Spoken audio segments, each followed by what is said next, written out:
मंडळी, एकदा जर तुम्ही अशी ही खुसखुशीत नानकटाई घरीच बनवली ना, तर बाजारातून कधीही विकत आणणार नाही. त्यासाठी मी इथे साजूक तूप घेतलंय, त्यामध्ये पिठी साखर घालायची आणि 10 ते 12 मिनिटं एकसारखं चांगलं फेटून घ्यायचं आहे.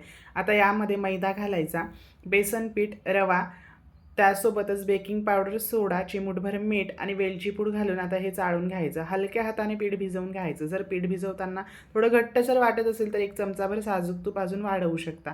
10 मिनिटांसाठी झाकून ठेवायचं. आता छोट्या आकाराचे असे गोळे तयार करायचे, त्यावर हलकासा असा दाब द्यायचा आहे. सजावटीसाठी मी इथे पिस्त्याचे काप घातले आणि प्रीहीट केलेल्या OTGमध्ये मी आता ही नानकटाई बेक करून घेणार आहे.